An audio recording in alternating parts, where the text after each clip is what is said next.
Welcome to The Explainer. Today we're diving into one of the biggest cliches in the gym, and we're going to uncover why the strength of your legs, well, it might just predict not only your fitness, but the health of your brain, and maybe even how long you live. You've heard it, you've definitely seen the memes. But what if I told you this goes way, way beyond just looking good in shorts? We're about to break down the science that shows this simple gym rule, well, it's actually some of the best advice you'll ever get for a long, healthy life. Okay, so to really get why this advice is so important, we have to start with what's actually happening in most gyms, right? Why did this become a meme in the first place? And look, it makes total sense. We're all drawn to what we can see, right? You want to see results. And a study even found that a whopping 62% of guys prioritize those mirror muscles. You know, the chest, the arms, the shoulders. It's all about those quick, visible gains. And this chart, wow, it just lays it all out, doesn't it? This is data from over 1,400 men, and it shows this massive gap. Just look at the insane focus on chest compared to legs. This right here, this imbalance is exactly where the whole skipped leg day meme comes from.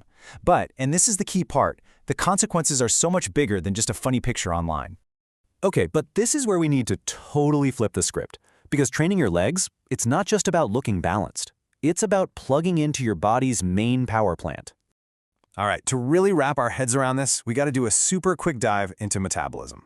Think of your body like a car that's always on, even when it's parked. The fuel it burns just to keep the engine humming, that's your basal metabolic rate, your BMR. It's the energy you need just to be alive. And believe it or not, it accounts for most of the calories you torch every single day. Now this is where your legs become your secret weapon, your metabolic supercharger. See, your legs and glutes, they're home to the biggest muscles in your entire body. So when you train them, you're not just burning a crazy amount of calories during that workout, you're actually building more muscle mass overall, which jacks up your BMR. So what does that mean? It means you burn more calories 24/7, even when you're just sitting on the couch. And as if that's not enough, heavy leg exercises can actually trigger a release of hormones that help you build muscle everywhere else. And hey, it's not all about burning calories, not by a long shot. Think about leg strength as your body's built-in insurance policy. When you build up strong legs, hips, and a solid core, you're creating this protective shield around your knees. This can seriously slash your risk of getting one of those horrible injuries, like an ACL tear.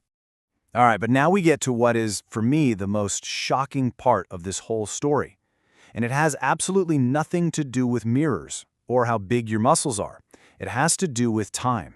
Because what if leg strength wasn't just about fitness? What if it was a crystal ball, a predictor of your future? This is where we leave the gym behind and step into the incredible science of aging well. Okay, just look at this number for a second.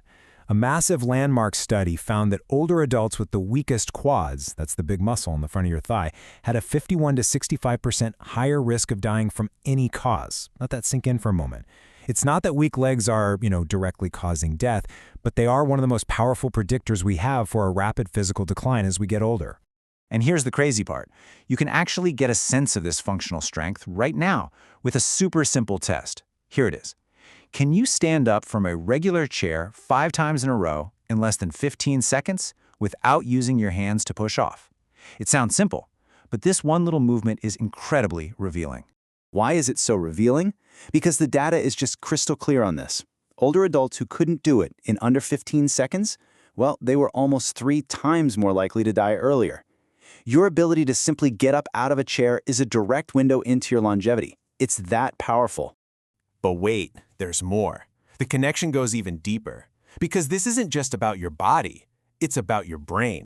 You want the clearest evidence? It comes from this absolutely remarkable study on identical twins. So they tracked them for 10 years, and what they found was that the twin who had stronger legs at the start of the study had significantly better brain function a whole decade later. They even had fewer physical signs of age-related brain changes. Think about that. The conclusion from the researchers was that leg strength was a better predictor of brain health than pretty much any other lifestyle factor they measured. Okay, so at this point, the why should be pretty crystal clear. But what about the how? Well, the good news is it's actually way simpler than you might think.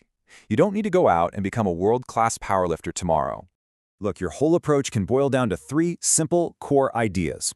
Number 1, perfect your form. Your ego is your enemy here. Start with body weight or super light weights to master the movements first. That's how you prevent injury. Number 2, Choose compound lifts.